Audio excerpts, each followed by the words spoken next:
News Avenue igama uSizwe Plus namhlanje ke sikulandele uPastor Lungi Elmer Kingdom Church sikhuluma about this and that in as far as isonto nemkhuba yakhona nje yonke sizoyixoxa noLungi ngokukhulu ukukhuleka uPastor Lungi ke ulapha enkabeni yedolobha bufuna ukumthola ozokutshela yena ngibingelele pastor. Sabona bhuti njani? Ngiphilile kakhulu ngiyajabula ukubona uzivakashele kwi-News Avenue. Ngiyabingelela kakhulu kubo bonke ababukeli be-News Avenue, ngiyabingelela kakhulu kwena Plus. I just hope sizoba nesikhathi esihle. Ngiyayibuza nje ukuthi uLungi ubani usuka kuphi ongithi nje kancane just ukuthi ngibe ne-understanding. Kubani? Yeah. Okay, ngolungile ngokaMagwaza ekhaya kuSolundi eMabedlane ngapha kaZulu. Mawuwela nje uthukela. I grew up khona Olundi ngafunda amabanga phansi eMabedlane primary ngase ngiyofunda eMasibumbane high school standard 6. It was a known school ukuthi sikhiqiza nje ama distinctions nje kuphela 100% okuphaswa ngawo. Anything ngaleso 30%. Yeah phela kokuphasa wonke umuntu ngaleso sikhathi sasenza I psychology test mawuzoyongena kusona leso sikole. So I went ngayofunda khona standard 6 sengiyofunda standard 7 ngase ke ngihlala eMlazi kamamkhulu wami ka H eMlazi la ngase ngiyofunda khona evela bahleke from standard 7 until matric. Then I went to Mangosuthu ngaleso sikhathi eSayitechnicon. Oh yeah. Yes. Then I think then I went back to Ulundi uqala kwami ukusebenza ngasebenza khona Ulundi. Ngaqala ngasebenza it's funny story sami sokuqala ukuthola umsebenzi. Kokukhona ama office ayisanda kuvulwa lapho Ulundi okuthiwa kuse Fairbrace. Yeah.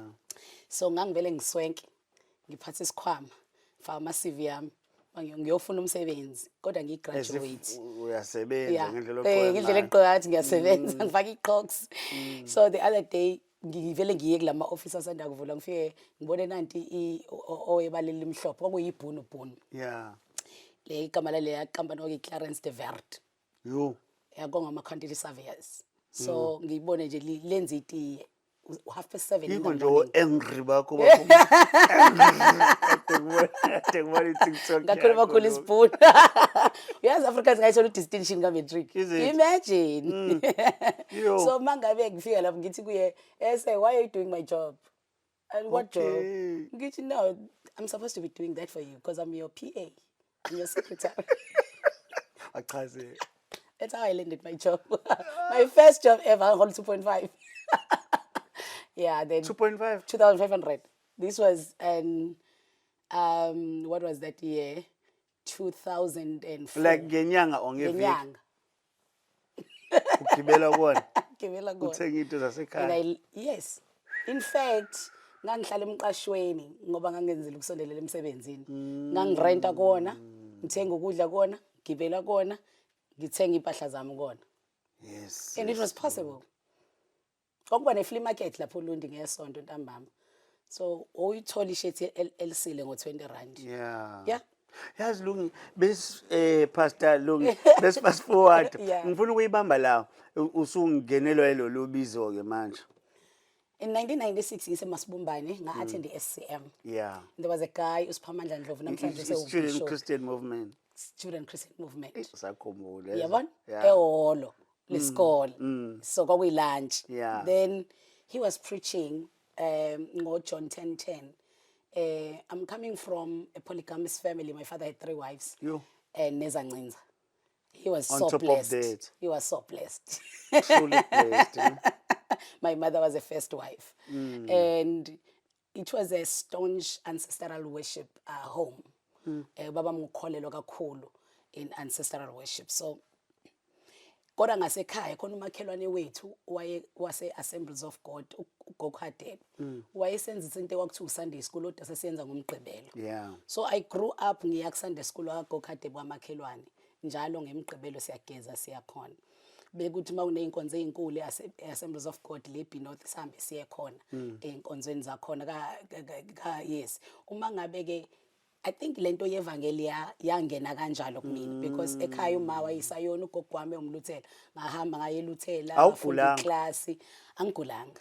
No sengizothi awugula ayenze ngendlela efanayo lento because khona leyo uthi ugulile kwabe sekuthiwa kayo idlozi or Okay. something or ukuthwasa yeah So, ukuthwasa ukuthwasa. So when it was ngala kubo Kristu akwenzeki ukuthi ugule kuthiwe hayi ukuthi kumele athathe ivangeli. okay, it depends, it varies with people, different to people. So mina ngo-1996 ngoba ngixoxa lesi story ukuthi ngasindiswa esikoleni. Yeah. I'm a teenager. And uma ngabe ngisindiswa kwamamkhulu wami la engayohlala khona sengiyofunda standard 7 sengisindisiwe. Babazalwane Yeah. bakhonza efaith. So ngakhulela ke manje efaith. Yeah. But ekhaya mangibuyile ubaba uyakhumbula ngithe is a staunch ancestor of worship. Yeah, yeah. So every time makuzoshintsha isizini kwakuba khona inyanga efikayo izobethela ekhaya. So mangisekhaya ke kufike Kwacela. yona. Yes, kwenziwe yonke into. Ubaba wayihlaba. Hayi baba wayihlaba shem kwakudliwa inyama lapha ekhaya. So mangabe ngibuya ngimzalwane. Ngifika manje ekhaya kwenziwa lezi zinto kusaqhutsheka nazo. Yeah. And then one day laba bantu ababonayo bafike bathi ngifuna ukuya kulento aduyisho bathi ngizoduka. Ngiye phansi kwamanzi. Ngilahleke. Kodwa ngifanele ngamukele lento yabantu abadala ngoba fanele ngiphilisa abantu abaningi mangayamukeli ngizoduka mina ke I was very stubborn in my faith, so I was like kungcono ngiduke ngoba mina phela sengikhethe le ndlela. And I had a conversation with my father one on one, very respectfully respecting him as my father ngoba ubaba wami wayeyindoda yomZulu. Yeah. Yeah, yomZulu nje ongeke nje wenza isinoma kanjani. So in conversation yethu ngangithi baba angifuni ukuthi ngithi ngiyeke izinto zala ekhaya. Ngisemncane ngiyafika njalo nasenkolweni yabona futhi ngisemncane nangokweminyaka. Awugqoke isiphandla. Angifake isiphandla. So I'm like baba ngicela ukuthi mina ngabe ngisangena kulezi zinto ngoba kunezinto engayi understand, but I started the conversation by asking about omkhulu bami abashona ukuthi leli yaqhugwane khona bani ngoba ngithi kwakuthiwa indlu yabantu abadala lalikhona ekhaya kithi indlu yabantu abadala. So ngifuna ukubaza ukuthi obani nobaba lapha. Sengibuza ngobhuti wami omncane ozalwe emva kwami owashona. So ngithi ke yena ungaphi ngoba ngeke ukuthi uhleli nabantu abadala ngoba la ekhaya vele nje ngisho thina esiphila yawuhlali endlini nabantu abadala. So lo omncane ke owashona yena ukuphi. Yeah. So ubaba wami wagcina engitshela ngokuthi uyingelosi ngagcina ngamazanga ukuthi uhlezi kuphi. Ngase ngithi ayidad ngoba mina ngenzela nami kusasa mhla ngiba nezingane ngikwazi ukuyichazela lento mangiyiqoba ngizoba nenkinga maze ngibuza lo mbuzo. So let's agree to disagree on ngcono ngiqhubeke nale enginezimpendulo zayo le kaJesu. Yes, by the grace of God I think i-approach yamenza ubaba wangalwa wangivumela. So from that day ngangafakwa kulezi zinto uma ngabe bezenza zasekhaya. So laba bantu uma ngabe bethi ngizoduka kwabo ukuthi hayi shuthi sengizomane ngiduke ngoba angisangeni kulezi zinto zasekhaya. And uNkulunkulu ehlakaniphile ngikhule mina ngayidli iblose i-red meat inyama ebomvu. So isikhathi esiningi lemsebenzi yenziwa ngenyama ebomvu. So mina ngingayidli ngoba ngangi-allergic ngangiba ne-allergy mangabe ngiyidlile. So ngangingayidli at all. So I think it was God's grace nje engikhava. But fast forward my story of my calling now. So I grew up in a church ngiyumzalwane ngikhonza ngaqeda umatric ngaye tertiary ngayosebenza. Never thought I'll be there, and I was a worshipper and intercessor esontweni. Ngangiyi-worshipper kakhulu. So mangabe ngifikelwa umbono ebusuku ngilele sengiyasebenza manje ngase ngikamasipala waseZululand. Yeah. Ngibona lo mbono I'm wearing this white dress and there are people that I am ministering ikubona. Then lento yangithusa uyabona. Then I seek counsel obviously kumfundisi and bangitshela no, God is speaking. So ngazama ukuyibypass. Yeah, bathi ngimlaleli uyakhuluma. Ngazama ukuyibypassa ngoba angithandi ipoverty ngakhulela kuyona. Yabona mangithi ngangifunda eMasibumbane kumuntu ongibukayo waziyo Olundi. Uma usuka eMabedlane uya ka-A Masibumbane ka-A. Mina ngangingenayo imali yokugibela ngiye khona ngoba ubaba wami wayekholwa ukuthi intombazane kufanele uyifundise igcina standard 2 ikwazi ukubhala incwadi ibuye eGoli bese kumele iyogana. So ubaba wami wagcina standard 2 ngikhokhela esikoleni. So uma wayengasebenzi. So uma wami enza amahewu adayisela abantu beyinkontraki ukuze kube nemali ukuthi ngiqhubeke ngifunde. Not that ubaba wayengenayo imali. Principle yakhe Wayengakholelwa inkolelo nje yakhe wayengakholelwa ukuthi intombazane ifanele ifunde wayethi Yeah. fanele igcina standard 2 ngoba standard 2 isuke ikwazi ukubhala incwadi ibuye egoli meaning umkhwenyana uzobe segoli umbhalela incwadi fanele akwazi ukuyithola so angabe sangifundisa so uma ngabe usuka emabedlane uya ka A fanele ugibele kabili kodwa mina ngangihamba ngeenyawo nganginqamula emkhazane ngehlele enzansi eMasibumbane bazokwazi abantu abazileyo ndawo engalapho so I hated poverty. So mamkhulu wami ungithatha because of that allergic. situation ukuthi ngiphila kanjalo. I was allergic to poverty. Now, pastors at that time. Umfundisi wethu nje thina lapha eMlazi wayenemoto yakhe ngathi isiginci. Uyabona? Sigibela sonke kule moto. So manje makuthiwa Isiginci uNkulunkulu Mazda 323. okusho ukuthi so makuthiwa uNkulunkulu uyakhuluma uyangibiza ungibizela ini le yampilo leya Lenhlupheko. ngisebenza ngifunde kanzima emangosuthu ngithola kanzima umsebenzi ngasukela iBhunu emva kwalokho ngathola umsebenzi eZululand nga-apply ngaya kuma interview sengiyilapho bese kuthi uNkulunkulu uyangibizela le yampilo I was like no ngizoyibypass lento then I started to be more active with my music I even recorded Hayibo. yes I recorded my music gospel music and I was like God I'm doing it I'm spreading the gospel njengomculo and it looked like okay it seems like it's enough but it was not enough these things kept on happening in my life then you start to have ama-challenges Yeah. lapho ke you start to have ama-challenges empilweni yakho whereby uyasebenza but izinto khona into engathi kufanele iqhume you feel it khona into engathi ngibophile khona into efana ngathi iyaqhuma yabona mangithi ngithatha istep esiya phambili ngidonseka ka-10 emumva yabo as a woman ngikhule ebandleni kuthiwa uyafunda uyagraduate uyasebenza uyashada and mina I did that mina I followed it yabona Wathrow along the way. I did it ngafunda ngagraduate ngasebenza ngathi ngina 2 years ngiqala ukusebenza ngashada Wayefuna imali I yakho. was 23 years old ifuna imali yakho I was 23 years old ngashada and to find out I was in an abusive marriage that ayilendanga kahle bandla ngangishawa lapha yabona le hairstyle le yokuthatha inwele uyibeke la isirihana yabona ngangiyenza njalo hayi ngoba ngangiyithanda ngangifihla yes Okay. my blue eye sorry. yabona so I think the last straw was when I was heavily pregnant my son uGayi wabona kukuhle ukuthi angibophele kuyi-Uno sasinane-Uno kwakune-BM ne-Uno endlini so wangibophela kuyi-Uno la ngemumva ngentambo yegown and umuzi wethu mawuphuma kwi-drive through yayehla kanje lapha kaDiyo Lundi wangibophela kuyona yehla kanje ngasizwa ukuthi igqabuke intambo yegown engibophela kuyo yena edrive Uno uyizwe kahle le ndaba so manje Uno angilithanda ngilikhonzile ngoba ngicabanga ukuthi kunama-trauma responses enzakalayo then my son turned esiswini maze ngamele ngimbelethe highly pregnant it was on my 9th month his son so he was very very abusive he was alcoholic and then very abusive mayeke waphuza nje wayengivusa ngo-2 mayefika endlini adlala incandweni iculela lithi izulu ekhaya lami yabona khona izinto ongeke uyikhohle bese yagwaba bese ethi angimbuke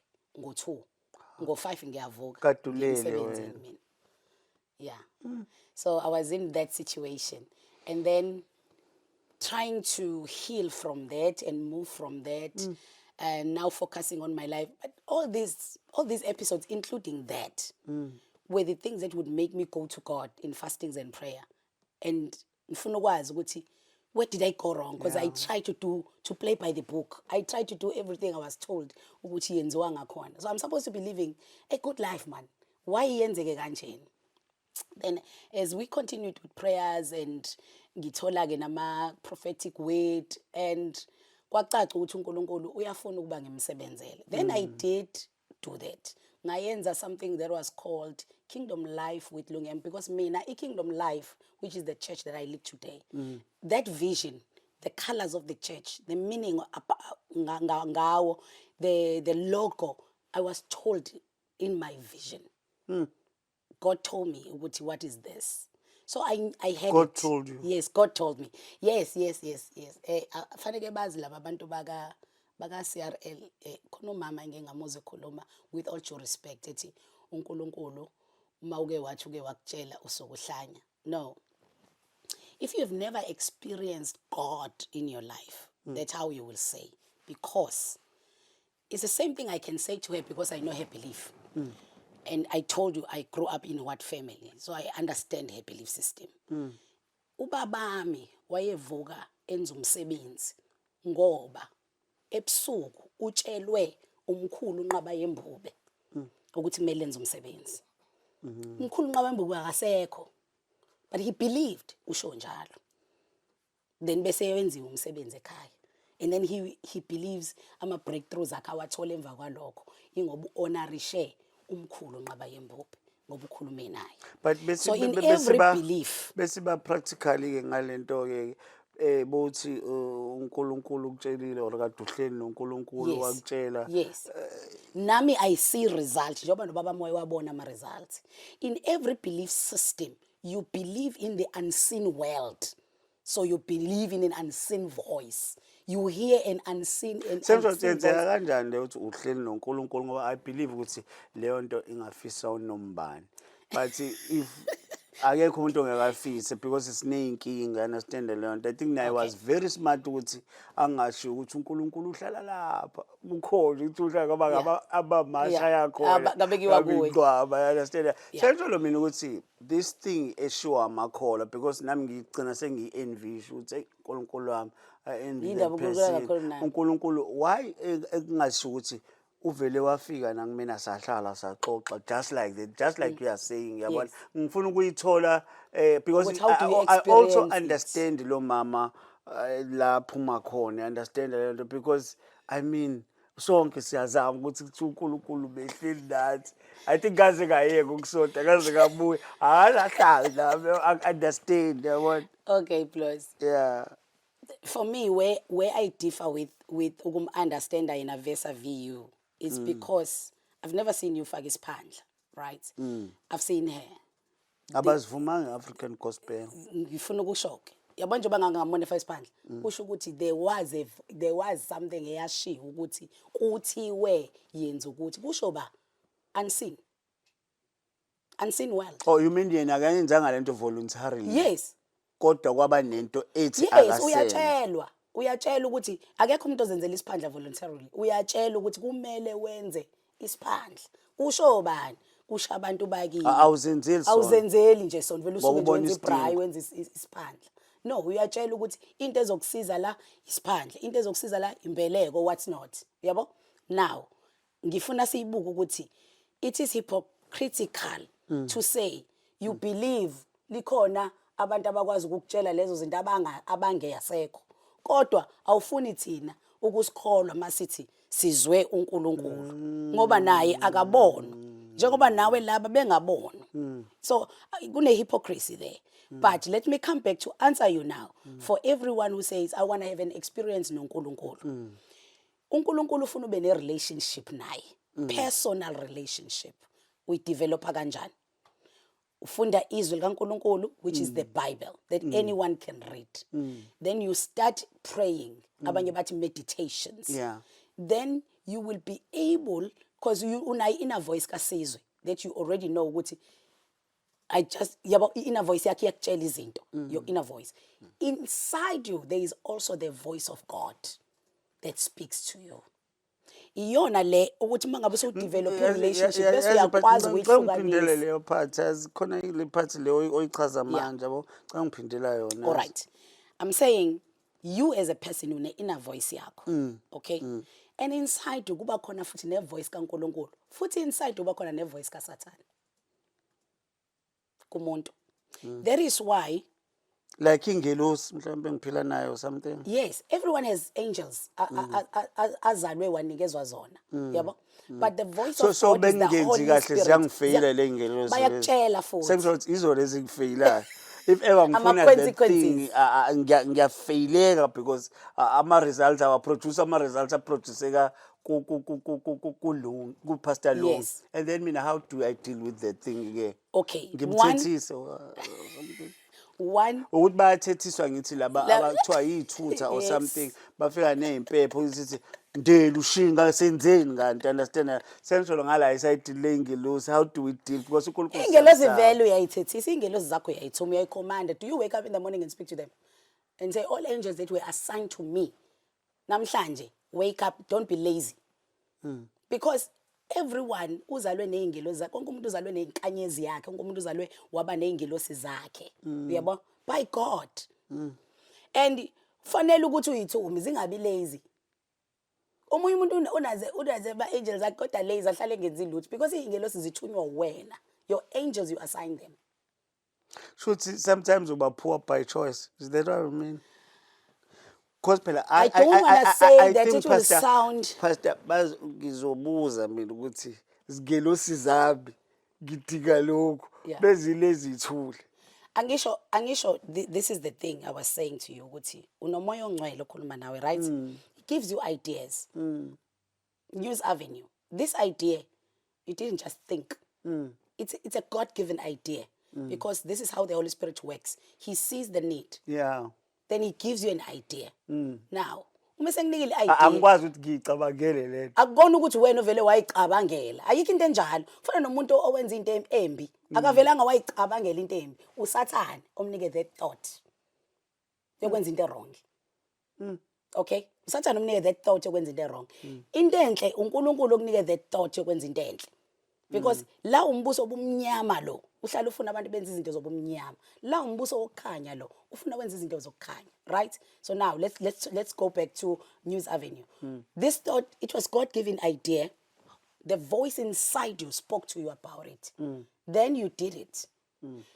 If you didn't now wake up, go get laptops, get cameras, get a crew, get a team together. Wawuzohlala unani ne-idea. Kodwa ungayi-execute. Yabo? Ngoba Baningi wena, abantu abenze kanjalo. yes, baningi abantu that were born and they had ideas. And into ke ebuhlungu ukuze ubone ukuthi bungayicabanganga wena. Ingoba uzothi le idea yakho ngathi ungayi-execute, ubona umuntu ole ongakwazi ngisho ukwazi usenza into owufuna ukuyenza. Ucabanga lento yenzeka kanjani? Ubona umuntu esenza into, hayibo lento ngangacabanga ukuyenza, usibona seyenza.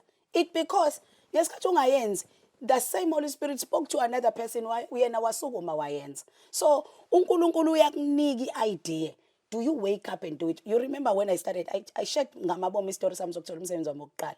I would have slept at home and ngifaka ama-CV ngilindile, ngilokhu ngibheka ama-email. Yabo? But mina, the voice spoke to me, my inside voice, and then I thought, let me go to those offices asanda kuvulwa. Yabona leyo into leyo. So when you take that step, this is where God now empowers you. So uyiqalile ke wena ne. So what God will do now?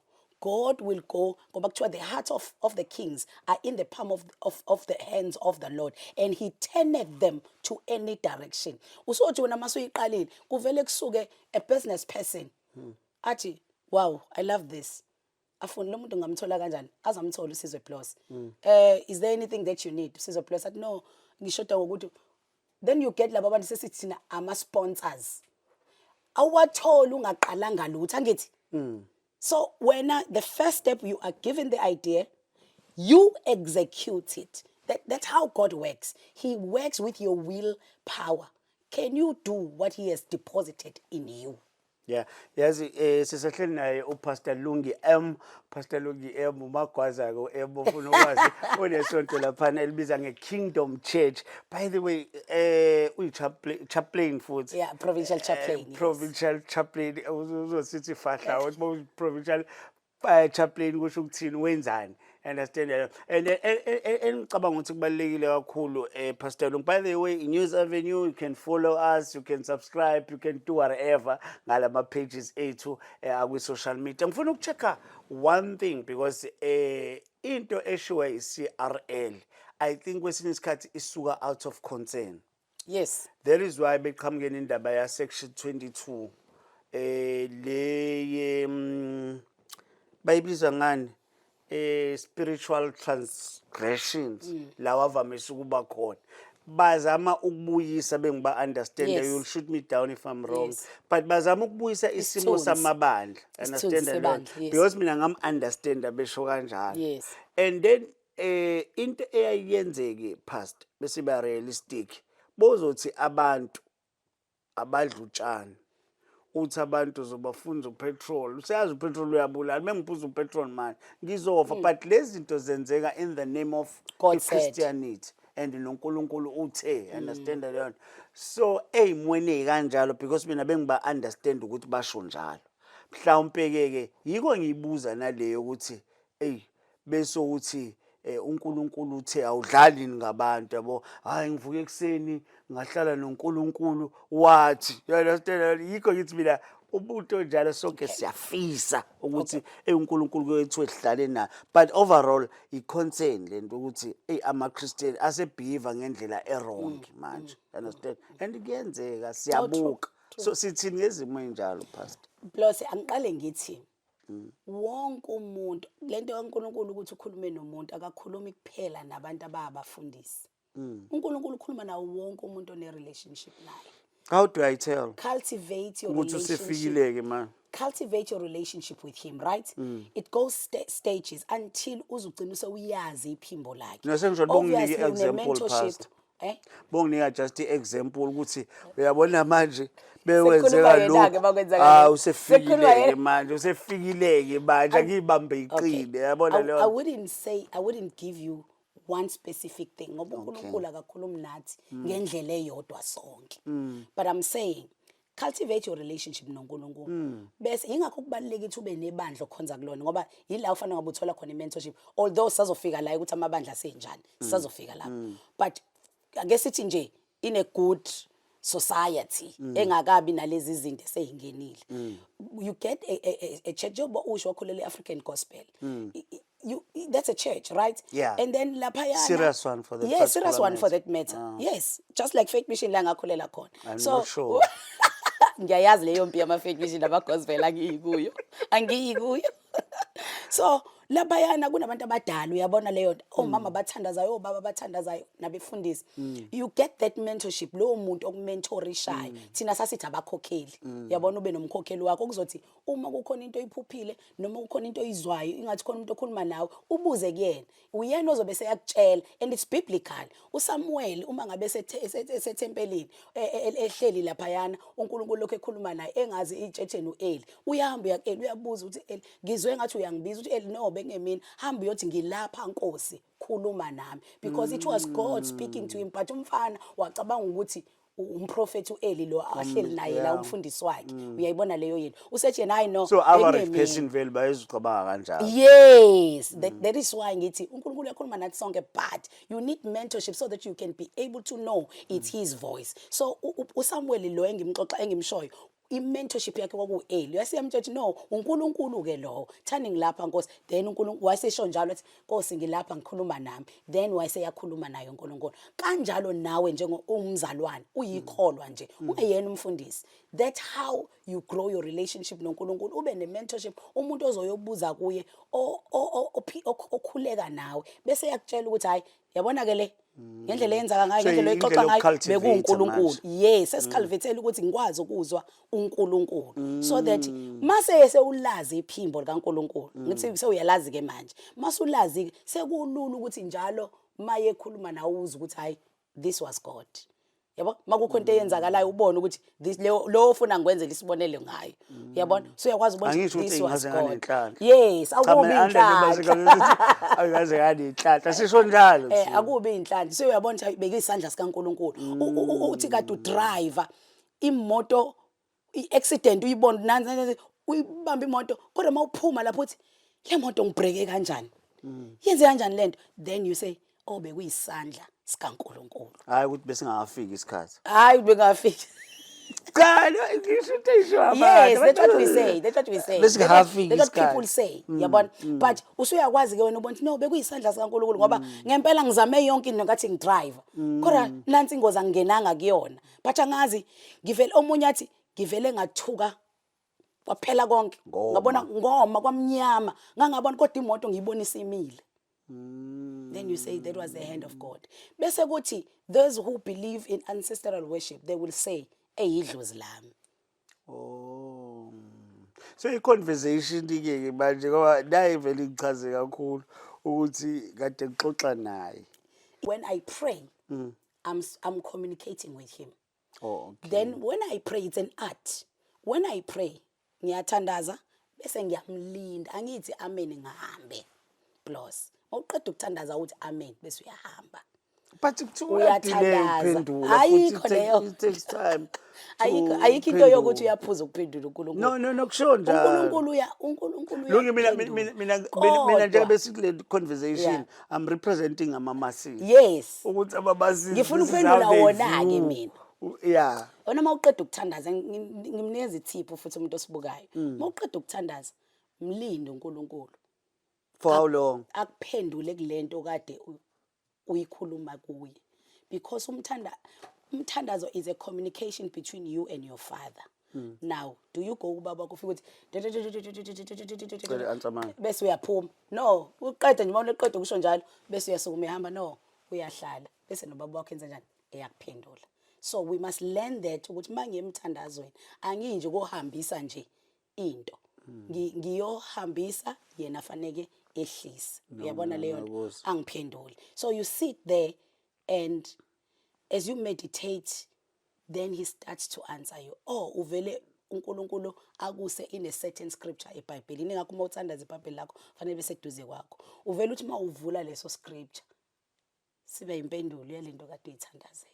Yazi ilungu uzongixolela ngoba silole sithathe lapha sise because ngenxa yesikhathi understand. Yazi ngifuna ukubheka abantu abaningi bahlanganisa inkolo le yenu yobuKristu nami kodwa phela yabo ngikhuleka kahle nokucolonizwa. Understand leyo sidila kanjani nomuntu uthi abelungu laba suka khona out indaba zo imperialism bafika neBhayibheli bashiya neBhayibheli bathatha iland. Hey, yazi ukuthi nje plus phela ukuthi phela mina abantu baphinde bangizwe ngendlela yabo mangikhuluma yabona nje. Ngoba nje mina khona izinto ephinde zingixake nje eziyihypocrisy. Mina ngithanda ihypocrisy. Uyabo awukwazi ukuthi ugqoka ibhlukwe awuligqokile ibheshu.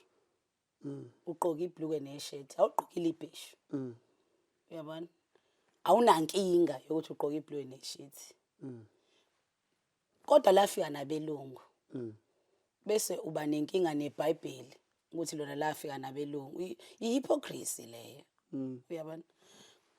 Kuwese ingane zakho ifunda esikoleni uzusho nawe sabelungu. Uyabona? Kodwa ulwa nenkolo yona yodwa. Awuyiboni ukuthi lento konke wrong lapho. Inkolo eSouth Africa yes. Ngithi nje eAfrica. Yafika nama missionaries. Abelungu, right? Bafika neBhayibheli. Because yonke into yako ngiyenze iexample ngebhlukwe neshirt. Yonke into esuke ingakafiki kuleyo ndawo ukhona umuntu ofanele ayifikise kuleyo ndawo. Yilo efike kuye eqala. Uyayibona leyo nto? Hayi ukuthi uye oyidevelopayo. Ibiveli ikhona naye wayeyitholile because abelungu nabo beyitholile kumaJews. Yabo? So iyehla nabo mase befika neBhayibheli eAfrica. Abafika neBhayibheli kuphela. Bafika nenye impucuzeko futhi esasikade singenayo eAfrica ngaleso sikhathi. But bayasho yini ukuthi shiyana kwenu? No. Wena uyamamukela umuntu okholelwa futhi eyintweni zesintu ake ngibeke kanjalo. Let me say this. Mina as a person ngichazele ngiphuma emndenini onjani. Anginayo inkinga naye. Kodwa ngimfundisa izwi. iBhayibheli izwi likaNkulunkulu yilona kufanele litshele inkinga naye. How do you then harmonize the two? Indaba yaleli verse elithi akekho oya or akekho oza kubaba ngaphandle likuphi lelo verse liseBhayibhelini lithe mina lowo muntu anginankinga naye kodwa fanele ngimnike ini izwi. Izwi lisho njalo ngithi so mina ngimnika lona. Angifuna athi seliyaba sideline abanye. Angifuna athi angithi manje iqala lapha inkinga lo yokuthi bese uthi wena akekho oza kubaba ngaphandle kwa usho uJesu angithi besithandaza sithi konke sikucela egameni Egameni likaJesu. You understand? Yes. Okay ke mina sengingala manje ey'ntweni zesintu ngikholela ukuthi mina fanele ngishisa impepho ngiyoxhumana Mina nabo ngizokufundisa and iqiniso. bona pastor bona bazodlulisela because kune-assumption yokuthi bona are nearer to Angithi God, mina man. ke sekufanele Ibona ngikufundiseke iqiniso bazodlulisela. ukuthi lento oyenza you are just wasting your time. Ayekho umuntu ozokudlulisela. Nanti iqiniso lisezweni likaNkuluNkulu. Bese yena eyangiphendula athi hayi lento yafika nabelungu. Sengiyaphendula ke mina ayakubona abelungu. uNkulunkulu wayevele ekhulume kanjena ukuthi yesina sathola ithuba ukuthi silithole iBhayibheli malifika ngama missionaries. Kodwa it's what God wants. Yabo, so lento yakho nje uyimoshela imali yakho nesikhathi sakho ngayo ngoba akekho umuntu oyela omunye umuntu. No, angithi uJesu kuphela. nawe phela angithi uJesu simthatha njengemidlimene. Yes, uJesu kuphela. uJesu uzokudlulisela imithandazo yakho kuNkulunkulu. No. Ayisebenza kanjalo. Akayidlulisa imithando No, zaNkulunkulu. God- uJesu Lord, himself is God. Angithi sithi uJesu himself is God. Okay, lunga angithi sithi Yeah. konke sicela Egameni egameni likaJesu. leNkosi yethu uJesu. uJesu Because Kristu. that's what we were given by Christ. Ukuthi yonke into enicela egameni lami. Okay? uJesu ungamkhohlwa phela ukuthi uJesu uNkulunkulu in his Trinity. Angithi uNkulunkulu Nima uNkulunkulu babi uJesu lodwana. akadluliseli uMoya Ongcwele. izinto esifisayo or convey ama messages unto God uJesu ke manje uJesu- as they are doing with uJesu is God. uJesu is God. That's this thing the way the time uchaza it becomes more complicated. It's not complicated. It's okay. Yazi ukuthi yini indaba? Ngiya- Ingoba sifuna ukufanisa isinxele nesikudla. Uyabona? Angithi manje sesisuke sabona indlela esikhule ngayo ukuthi kuthiwa kufanele kuyodlulisa kubantu abadala bakudlulisele kuNkulunkulu. Angithi kufanele kuyoxhumana nezidalwa idwala. Then sesicabanga ukuthi nangala fanele kube ukuthi udlulisa kuJesu bese edlulisa kuNkulunkulu. No. uJesu himself is God. He is God the Father, God the Son, Jesus, and God the Holy Spirit. When you stay with the Holy Spirit, when uhlala nomoya ongcwele, uma uthandaza kuNkulunkulu emthathwe munye. Uyizwa leyo nto? Akekho okudluliselayo ukuthi manje useyibamba uJesu, useyiphasela kuNkulunkulu Baba. uNkulunkulu Baba seyiphasa seyibuyisa kuJesu. uJesu seyiphasa seyibuyisa.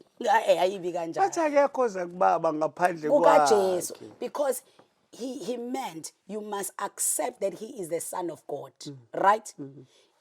Uma uke wamukela uJesu ukuthi uyindodana kaNkulunkulu, then usunobudlelwane nobani noNkulunkulu. Ngoba uaccepte lokho because abantu abaningi bayahluleka. Anjengoba sina le conversation, abantu abaningi ngoba bayahluleka uaccept ukuthi uJesu is the Son of God. And that is why engekho kozoya kuNkulunkulu ngaphandle kokuaccepta lokho. It's a condition. Sahleli naye uLuki. Sahleli naye Pastor uLuki we Kingdom Church. Yeah, Kingdom Life. Kingdom Yeah. Life. Okay, ikuphi nendawo? Kingdom Life is number 100 Stalwart Semelani. Khona West Street no Stenger Street. Awuthamba- Plus khona every Sunday ngo9 ekseni and every Thursday ngo6 ntambama. So lento yemnikeli ihamba kanjani ngoba phela yona ibuye icomplainisa abantu ukuthi uyesontweni kuba buye kube neembarrassment indaba zemnikelo ufike nje wena uthi uzolanda uNkulunkulu nakho sekufaya manje eniyanikelisa and nawe noLungu nawo uhamba ngemoto yokugcina manje ngemnikelo yami la ngiphethe imoto ugqoka ishirt eliserious ngemali yami yabona leyo nto. Kade ngiphumile ngeholiday nami ngilenza njalo ngoJanuary Nalokho ke futhi, khona imali ubhalile wathi zethu. hey imali zethu. Hayi imali zamakhoro. Khona ubhalile washo njalo. Sithinga My leyo. goodness. I-container Okay, it's a content. illegitimate though. It is. Yeah. It's just like le okay wayiRaiser eyaraiser iCRL yokuthi amasonto asedlisa abantu utshani nani. Bafethu iqiniso lithi those things are wrong. Like Yeah. asikwazi kuyibibiyela leyo into leyo. uNkulunkulu akasoza akhuluma nami into econtradicta izwi lakhe likwiBhayibheli okuyiBhayibheli. Mangithi uNkulunkulu uthe futhani idumo kukuphi eBhayibhelini lokho ukuthi kwake kwafuthwa idumo. uNkulunkulu will never speak something that contradicts his word.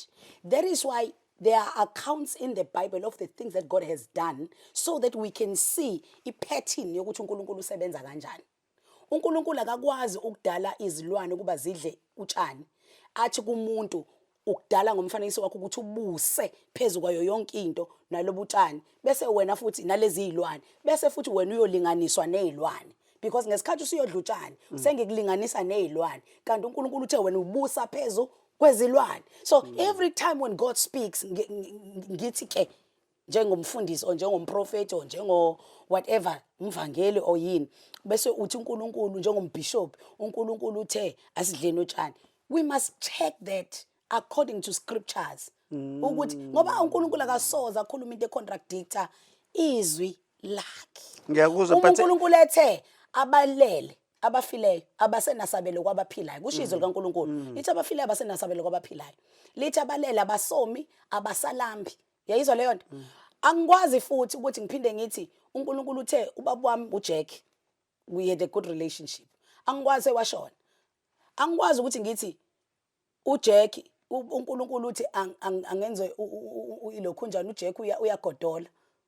Kanjani manje bakuthiwa angisenasabelo ngoba kufanele ngiyibheke ezwini lakhe ukuthi utheni ngezwi lakhe. Uyabona? So akakwazi uNkulunkulu phinde ngithi mina hayi kade ngihleli noNkulunkulu la ekhaya kuzomela ngenze izinkukhwana ngoba ubaba uthe ulambile. But you understand futhi because ukuthi izwi likaNkulunkulu linginikeza i-guideline yokuthi uNkulunkulu yonke into ayikhulumayo kumele ngiyiverifye khona. So awukwazi ukuthi bazalwane bafowethu ningadukiswa abantu impungu yini embethe isikhumba semvu. Anikwazi bafowethu mangabe kuyimpungushe nje embethe isikhumba semvu kutshiwe ezweni kaNkulunkulu kuthiwa ekhathini zokugcina bayoba khona abaprofeti bamanga abadukisayo. So lento abayenzayo angeke siyivimbe because it's there in the word ukuthi izokwenzeka. Ngeke siyivimbe. Ngisho ungazama lento iCRL izamayo bandla ithi yazama nayo but ngeke ikwazi ukuyenza ngoba it's in the word kufezeka umbhalo. Uma into yashiya ukuthi izokwenzeka kusho uNkulunkulu bafowethu sizoyibona yenzeka leyo into ngoba uNkulunkulu washo njalo. Uma kuthiwa umhlaba iyozama noma bangahlangana kanjani amalokhunjana bekhuluma ngeclimate change balungise benze yonke into abayizama bathi hlafakani ihlahla kodwa izofezeka umbhalo. Uyayizwa leyo nto. But manje Lungi kukhona lento yokuthi iBhayibheli like i-constitution yase South Africa. Yes, nalo le constitution yombuso wethu. Exactly. But isikhathi esiningi uthothi i-constitution yase South Africa sitolika ngendlela ezihlukahlukene. The very same thing nawe eBhayibheli. Understand that? Omunye umuntu uzothi intombi ezilishumi zafika zozela zalala wafika umini. Kanti mhlambe lento isingathekisi kwakuyisifundo nje sokuthi omunye umuntu ucabanga ukuthi intombi ngempela ezela khona ama virgin azokozela lala. Understand that? So zonke lezo zinto lento igcina complicated more again if ever sitolo ayikho indlela eyodwa ukuthi jabe siyophuma kulo mnyango sophuma kulo mnyango but kuna different interpretations ukuthi hayi uNkulunkulu wayengathi khona babona ngathi baxoza kakhulu noNkulunkulu bathi hayi uNkulunkulu wathi ngathi dila labo phela. Mhlawumbe mabezobuka laba engibashoyo kule podcast uzobona kuma comments khona nje uzothi akekho umfundisi wesifazane eBhayibhelini yabo. Nami ngizoqhama ngithi no, there was Junia who was an apostle and Junia was a woman. So uyabona ngifuna ukusho ukuthi nje kunomsindo nje omkhulu njengamanje vele walezo zinto kube khona umsindo othi thwala ekhanda kube yes kube khona ithina ke labo ke African gospel ngoba ang understand ukuthi uzothi not necessarily umfundisi. It's even worse bomfundisi ugqoka amaciki urujublobo ugqokela leinwele ugqoka iblue African gospel. Ilento oyisho yonke ukuthi njenge constitution South Africa abantu ba-interpreta ngendlela ezahlukene naneBhayibheli abantu ba-interpreta ngendlela ezahlukene but what is important even if singal-interpreta kanjani akumele li-dehumanize i-interpretation yami yezwi ayingamdehumanize omunye umuntu. Uyayizwa leyo nto? Because lento yokuthi sesiyodlisana otshani sesiyokwenza zonke lezi zinto ezibala sengiyakudehumanize nje ngokobuntu nje singayifakanga ngisho inkolo. Wrong nje leyo into leyo but thina sesiyayibuka ukuthi hayi kufeze kumbhalo obakwashiwo ukuthi bazoqhamuka laba bantu yini mfo esingasiza ngayo ukuthi abantu kufanele bavuleka amehlo. But uyabona lo ngisesineyigebengu zabafundisi. Of course. But Abanye bangena emabhokisini baphume bathi bathandezeliyo bavuka. Of course. Kodwa ke isikhathi esiningi lezo zinto lezo zenziwa abafundisi ababantu bangaphandle. eSouth Africa bavunyelwayo ukuthi bangene bezelana. Bazilana eSouth Africa. Bazihlale la eSouth Africa. Bese kuthiwa kune constitution ithi umuntu oseSouth Africa njani bahleli bakhululekile yabo and basukele ngakubo wayiashe esontweni mayisefika la usefika seba umfundisi omkhulu uvula isonto and amasonto abave mahleke I must tell you basidlula le kude wena uzongena esontweni lami uthi ukwazi washisa la akho nje ekhona isonto lika bani wase Nigeria wase Kenya wase kuphi linene ekhona dumile futhi ngokujona namalungu ebandla ngiyeza lapho nane ekhona usuyasuka usuyakhona kanti awazi le ekhona le itholakala ngemali yama drugs ngoba isonto kufrantwe ngalo ngemumva kudayiswa ama drugs ngoba lento yama illegal immigrants na legal angazi ukuhlukanisa kahle kodwa nje leyo nto abantu bangaphandle nje imoshile evangelini and mina ngiyakhalela ukuthi seningasusela ngo-Omotoso for instance i-rapist according to allegedly yabo allegedly i-rapist because according to iy'ngane ezaphumayo ey'ningi but singakhohlwa futhi ukuthi i-court of law exonerated him ngiyalapho but awukwazi-ke therefore ukuthi bese kufanele usection lokhunjana uthi uzosi leli gama labo balishoyo amabandla bazowa regulate amabandla ngenxa yomuntu wangaphandle aqale kulungise lento abantu bangaphandle ngoba ibona abafike nalezi zinto bonke labo bantu bashoya benza into zodumu zotshani zopetrol abantu bangaphandle benze lezo zinto lezo akubona abafundisi bala akubona abafundisi bala abangene kulezo zinto abalandela labo uNkulunkulu bavumelelani benze kanje kufeze kumbhalo okay ekhathini zokugcina kuyoba khona abaprofeti bamanga uNkulunkulu uthi izwi lakhe wathi uJesu uyekeni konke kukhule nokhula kodwa ngesikhathi ngosuku lokugcina kuyosiphula so uNkulunkulu mayisho into izokwenzeka ivele fanele vele yenze ngoba akaqhamba amanga ngayena umuntu uthi akaqhamba amanga no son of man that he can change his mind so ingakho kwenzeka but I'm saying wrong ukuthi sisebenzise interpretation yezwi to dehumanize other people secondly wrong ukuqola abantu imali sesiyakumnikela in the name of interpretation yezwi likaNkulunkulu umuntu uyafundiswa ngokunikela usukela nje usayingane uhamba uSunday school wayekunika uma u5 mina nje imaye Zion lapha yana esasikhonza khona ngamafambani wayekunika u5 significance ngamajuba amahlanu ngiyanikela ngiyabonga ingelosi ngiyabonga umndeni wami uyaphila i-significance yokunikela is thanksgiving is saying what I have angikutholanga ngamandla uyakhumbula kade ngikhuluma ngeID ye News Avenue ukuthi ngiyazi nginikwe zowena uNkulunkulu so ngiletha ukubonga kwami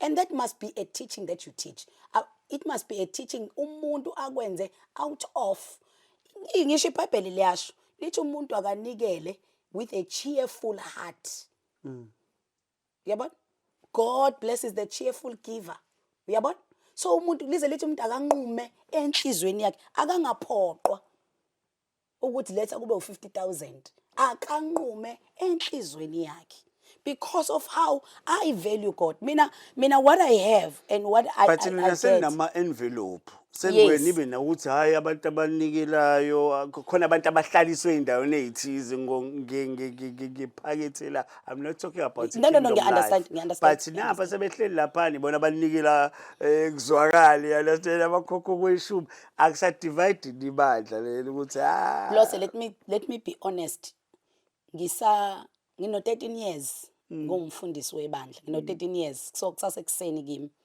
yabo so angifuni ukuthi kube ngathi ngixeka abantu abadala abahamba phambi kwami banezizathu bekwenza lokho but mina lungile I don't believe it should be so I don't believe fanele umuntu ahlaliswe njengokhipha kwakhe imali I don't believe in them I believe in honor ukuthi umuntu ufanele ahlaliswe ngokwe position of serving God in the church. For instance, khona ama-elders ebandla, khona amadikoni ebandla, khona yabo. I believe that people must be seated according to the position of service. Yabo. For instance, i-worship team ngeke kuthiwa ihleli le emumva ngoba I mean common sense it says fanele babe se-stage in most of the cases. So fanele bahlale eduze ne-stage, uyabona leyo. But leyo ukuthi fanele uhlalise abantu ngokuthi banikela ngamalini, I don't believe ukuthi kufanele kube njalo. Kodwa njengoba ngishilo i-disclaimer, ngisasekuseni kimi ensimini, 13 years kuphela ngikwi-ministry. No, 13 years I think mkhulu Pastor Lungi. But ke before mhlawumbe sigoqe ngizolisho leli ngoba ngiyaye ngibone ngathi kukhona abantu ababangeleka isicefe ngaleso senzo senu. Yeah. Elections are looming now. Sekuzovele kuthiwe manje asiworship ama-politicians. Now sorry and so epolitiki sifanele sisukume. Fanele siyohlaliswa phambili lo muntu. Enimaziyo ukuthi kade kukhulunywa ngayo entshontsheni kweyimali last week, but nina senivula lawo ma-platforms okuthi osopolitiki. I'm trying to be practical. I hear you. Because lento nihlanganisa noNkulunkulu. Lo Nkulunkulu lo esimbabazayo ubukhulu bakhe. But nina menzisa nina as a representative of God izinto wrong, menza embrace izinto wrong in the name of the man upstairs. I think njabe kuzama elections enigwebe lezo zinto as abantu bababandi. I concur with what you're saying in applause, because one of the things when I was doing interfaith structures with province as a provincial chaplain, one of the things that we discussed in abefundisi kwenzakaleni. One, I admire the mainline churches. Ngake ngakhonzela uthela njengoba ngishilo, ugogo wami wayikhonzela uthela. I've been eSheshi, yabo. I've seen ama-Weseli, I've seen ama-Roma. I admire the mainline church. I admire because abaphaphi laba bafundisi. Mina ngiphinde ngibona ngathi thina ngapha kwa charismatic siphinde sibe no papa. Yeah, siphinde sibe nakho kuba hyper okuningi. Ngoba lezi zinto ezishoyo zenziwa yithina kakhulu. You see, take Honorable Premier waKwaZulu Natal ukhonza eSheshi. But maye yenkonzweni usuke ubaba uNtuli. Ahleli lapha ya. Umfundisi still usahlala lapha ya endaweni yakhe. Umbishop usahlala lapha endaweni yakhe. Yabona leyo into leyo. So is there a need of acknowledging him? You see ke iBhayibheli lithi give honor where honor is due. Right? So some of these things esizenzayo sisuke sizenza in the name of giving honor. Ngoba iBhayibheli lisifundise kanjalo ukuthi we must give honor. So sisuke senza izwi kodwa mhlambe sometimes size senze kweqela. Yabo nje into sasiyikhuluma nabefundisi ukuthi kusuke sekwenziwa yini ukuthi usashumayela kuvele ngene ikhansela noma ngene imeya ushumayela angeke ushumayela uthe isikhathi sani se word of God kukhuluma banje manje uNkulunkulu. Why makuthi kukhuluma uNkulunkulu sengena imeya ngena bajwayele kuba late futhi ngisho ngamabomu kanjalo ungena wenza uword of God.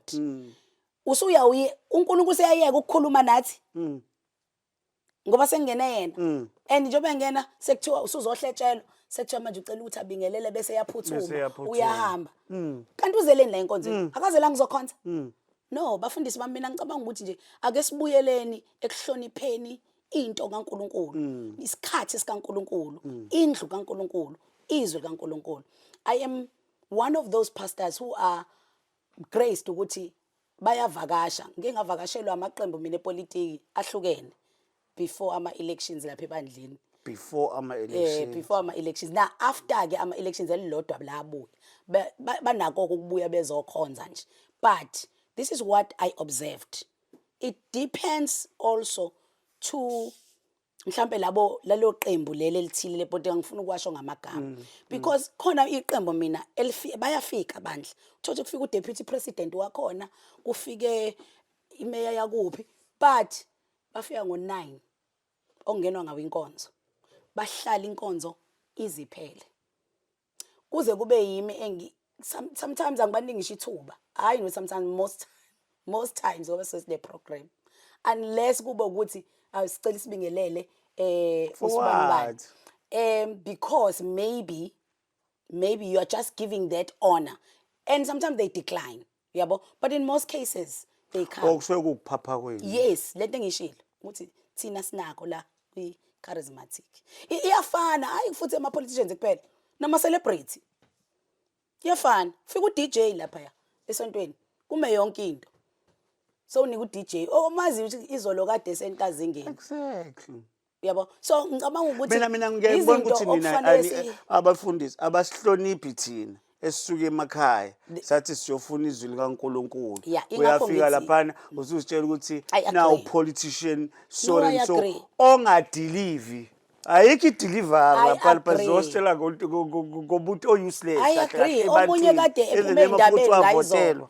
Omunye kade ephume endabeni ngayizolo kuthiwa urapile allegedly. Uyangi-understand? Omunye kuthiwa wenza ifraud. Omunye kuthiwa uqumbe phansi umasipala. Eh, So, but ngala esontweni ngalathi sezoba isikhulu I agree, we do those things and applause. Ayi. But I believe ukuthi nathi sizofunda.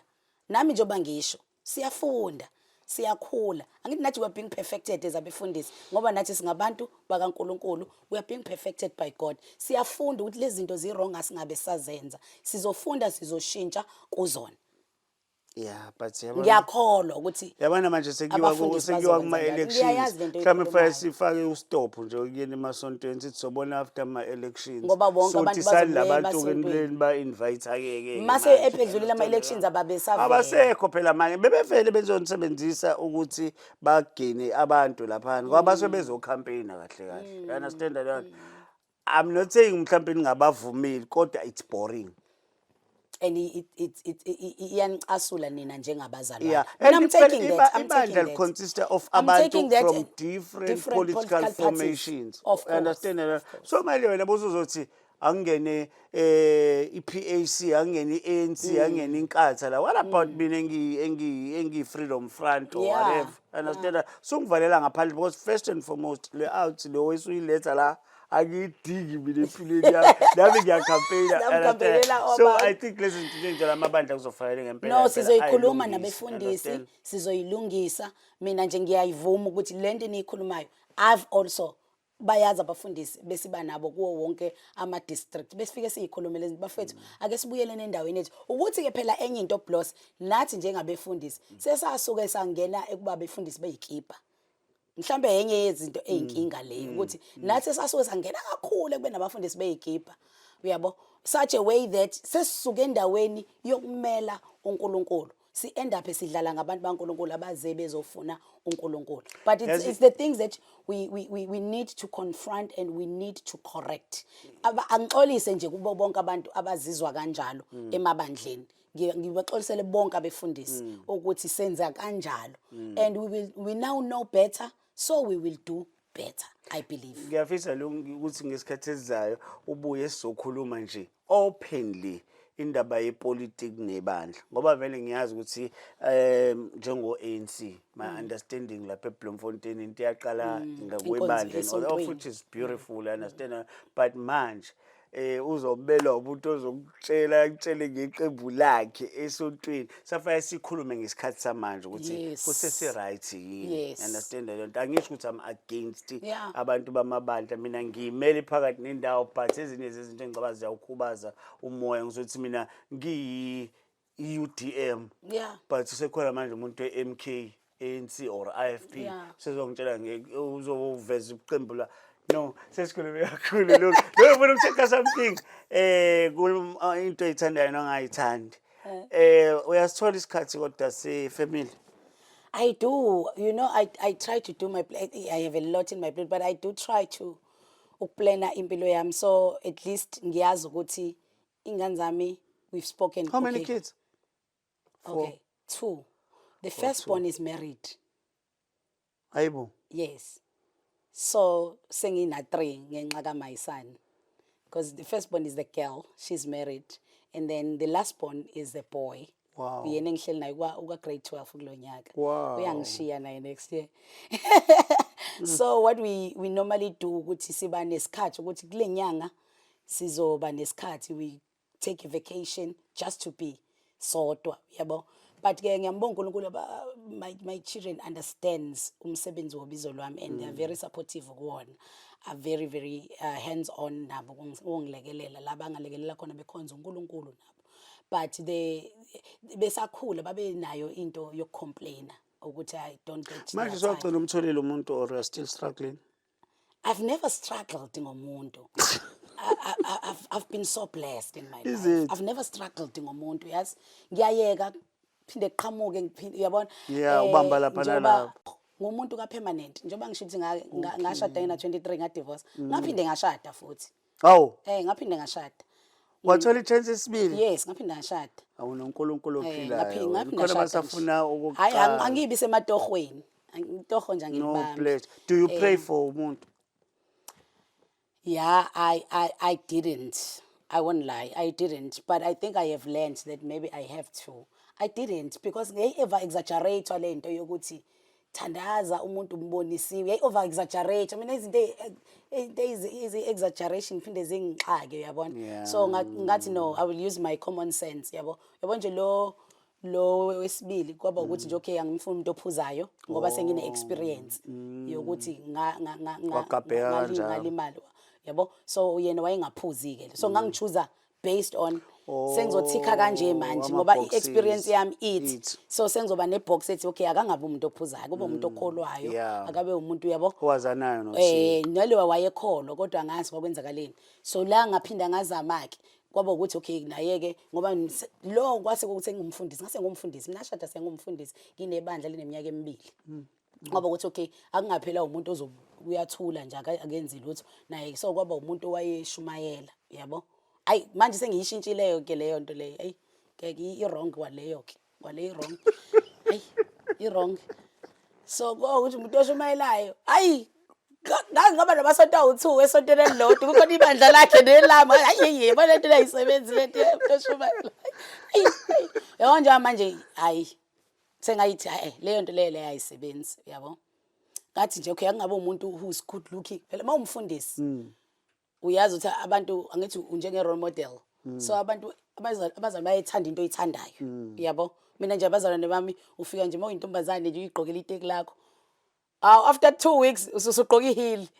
Kuyazenzakalela ngibatshela gqokana ama-heel no, because umholi waba ngithanda ihili, so you begin to love what your leader love yabo. So ngase ngathi ke angithi ngithi phela hayi okay ngishaya manje nge-experience okay akungabe umuntu who's good looking yabo, akube umuntu nje yabo abange bamboke hayi Kodwa lapho kusho ukuthi usushawa age. hey wangigila enjalo Akekho good looking. hayi lapha hayi wangigile njalo, so ngabona ukuthi yabona lento le ayisebenzi yonke. So no anginaso i-struggle somuntu, I live by my decisions. So awunaye manje? Anginaso i-struggle. We are freelance. Freelance angwenza amatoho. Angwenza amatoho, angingena No, I'm saying ukuthi we are struggling because currently no, awunamuntu. I'm not. I'm not. Not even looking. I'm not struggling. I'm not. Why? Ubalekela igama lokustruggle. There's nothing Because I wrong. decided, I decided after my second failed marriage, I decided ukuthi I will not talk about my marriage life or what life in public again because it costed me. Kwamele mangabe sengidivorce that ngoba it was a public marriage. Kwamele ngiye futhi manje public.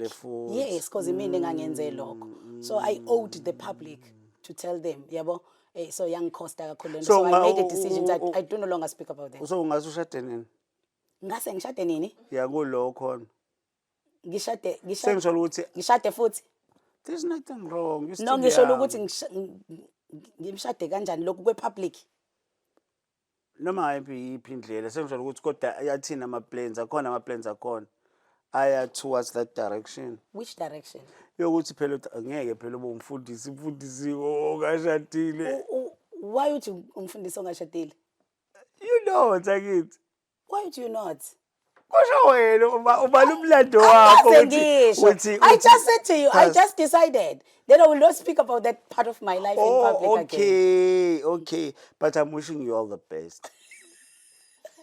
I'm wishing you all the best, yes. And umuhle kabi. Uploze uyasho ukuthi intatheli uyayifuna lento ukuthi uyidonse uyithi. But ukudla okudlayo ke Lungi umuntu wasema restaurant or umuntu prefer ukudla ekhaya.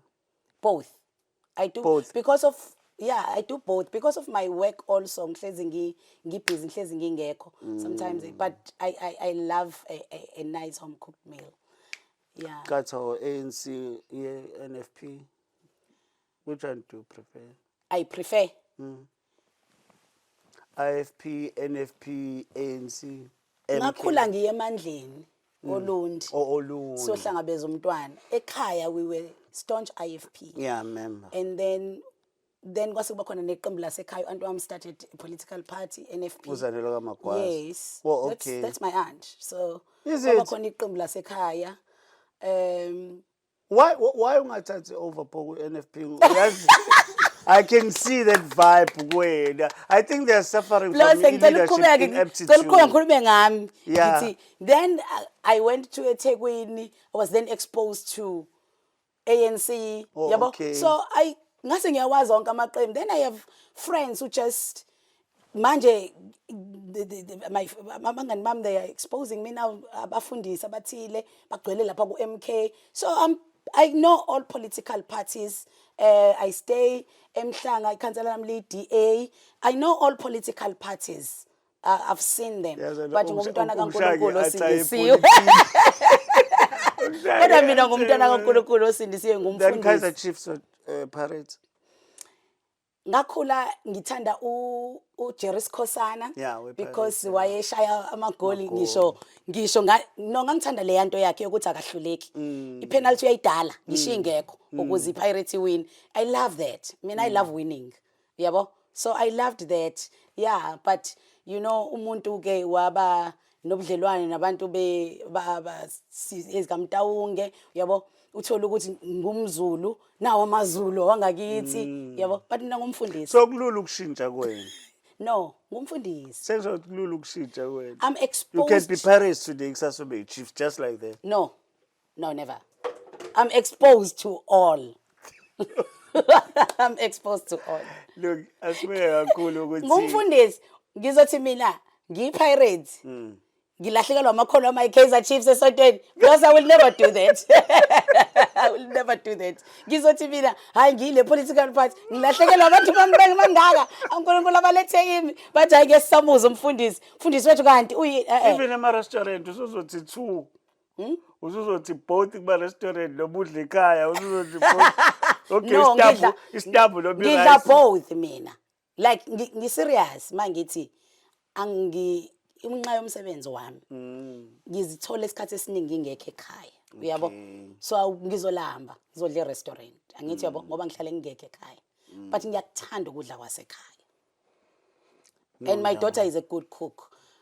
Esahlala nami njengakashade, angizama impela ukuthi noma ngilambile ngingadla e-restaurant ngize ngiyofika ekhaya. At least today sinomfundisi ke uPastor Lungi parting shots. Okay, parting shots. I encourage someone ukuthi yes, there are a lot of things ezenzakalayo emasontweni, but do find a local church. Ibandla ozokhuliswa kulona, ozotrainwa kulona, ozo-equipelwa impilo kulona. Do find that church. Those churches are still there, akhona futhi maningi. Ngiya-encourage lokho ukuze ubudlelwano bakho noNkulunkulu buzochuma. Unga end up ungena kwizinto wrong just because you don't have a spiritual leg to stand on exercise. uNkulunkulu uyamsiza umuntu. I've seen it. I've been through a lot plus in my life.